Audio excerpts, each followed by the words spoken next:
शुक्लांबरधरं विष्णुं शशिवर्णं चतुर्भुजं प्रसन्नवदनं ध्याये सर्वविघ्नोपशान्तये। वंदे शंभुममापतिं सुरगुरुं वंदे जगत्कारणं वंदे पन्नगभूषणं मृगधनं वंदे पशूनां पतिं वंदे सूर्यशशाङ्कवह्निनयनं वंदे मुकुन्दप्रियं वंदे भक्तजनाश्रयं च वरदं वंदे शिवं शङ्करम्। अन्नपूर्णे सदापूर्णे शंकर प्राणवल्लभे ज्ञानवैराग्यसिद्ध्यर्थं भिक्षां देवी च पार्वती माता च पार्वती देवी पिता देवो महेश्वरः बान्धव सुभक्ताश्च स्वदेशो भुवनत्रयम्। शान्ताकारं भुजगशयनं पद्मनाभं सुरेशं विश्वाकारं गगनसदृशं मेघवर्णं शुभांगं लक्ष्मीकान्तं कमलनयनं योगिभुजानगम्यं वन्दे विष्णुं भवभयहरं सर्वलोकैकनाथं। लक्ष्मीं क्षीरसमुद्रराजतनयां श्रीरङ्गधामेश्वरीं काशीभूतसमस्तदेववनितां लोकैकदीपाङ्कुरां श्रीमन्मन्दकटाक्षलब्धविभव ब्रह्मेन्द्र गंगाधरां तां त्रैलोक्यकुटुम्बिनीं सरसिजां वन्दे मुकुन्दप्रियम्। స్వామివారు భగవంతుడు అవతారం.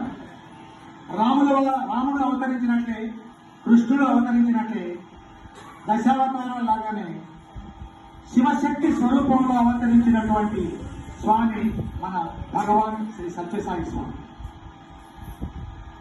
సిద్ధి సాయిగా అవతరించారు, సత్యసాయిగా అవతరించారు, ప్రేమ సాయిగా రేపు మన కస్తూరి నారాయణ కస్తూరి గారు రచించిన గ్రంథంలో ఉంది. ప్రేమసాయిగా మైసూరు రాష్ట్రంలో అవతరించబోతున్నారు. మరి స్వామి గురించి ఎన్ని మాటలు చెప్పినా సరిపోదు. స్వామి గురించి ఒకసారి కరుణశ్రీ జంధ్యాల పాపయ్య శాస్త్రి గారు ఇలా చెప్పారు. స్వామి ముందు ఒక్క క్షణము నిలిచిన చాలు సన్నజాతి పూలు చల్లినట్లు పారిజాతవనము పరిమళించిన ఎట్లు నిత్య శాంతిదాయి సత్యసాయి. కరుణశ్రీ గారు అంటే మహాకవి.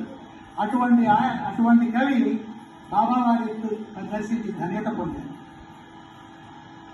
స్వామి నొక్కమారు సంస్మరించిన చాలు వెండి కొండ నవ్వుతుండినట్లు.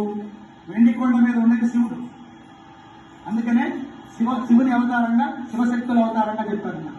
స్వామి నొక్కమారు సంస్మరించిన చాలు వెండి కొండ నవ్వుతుండినట్లు గుండెలోన శివుడు తాండవమాడినట్లు గుండెలోన శివుడు తాండవించిన ఎట్లు నిత్య శాంతిదాయి సత్యసాయి.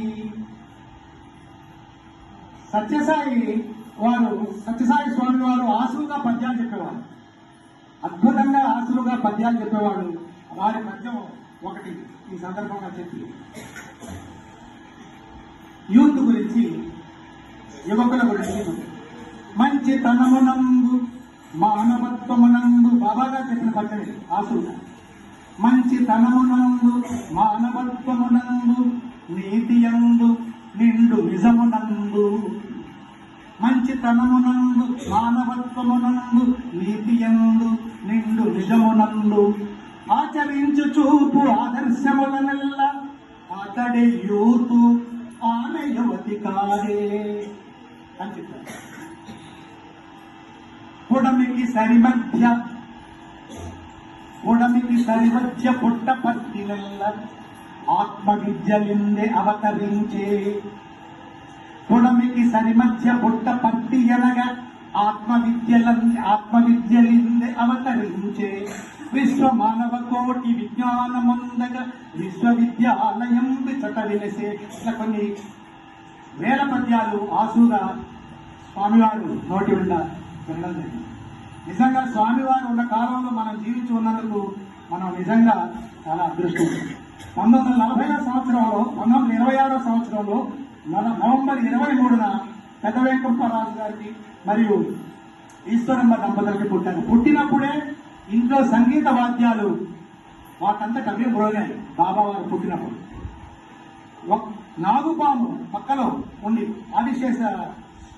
శేషుడు అన్నమాట కావడం జరిగింది. అంతకు ముందే ఈశ్వరమ్మ గారికి ఒక కళ రావడం జరిగింది.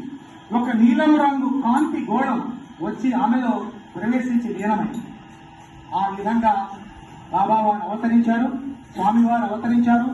అవతరించిన తర్వాత పువ్వు పుట్టగానే పరిమళించినట్లు చిన్నప్పుడే సంగీతం, సాహిత్యం, నటన అన్నిటి యందు ప్రావీణ్యత చూపించారు. బుక్కపట్నం ప్రాథమిక పాఠశాలలో కొంతకాలం అభ్యసించి ఒకరోజు సమాధి స్థితి పొందారు. ఒక తేలు కుట్టినట్లు అలా అలా అనిపించి సమాధి స్థితి పొంది నా భక్తులు నన్ను పిలుస్తున్నారు, నేను వెళ్ళాలి అని చెప్పి ఒక చెట్టు కింద భజన చేయిస్తూ ఉండేవారు.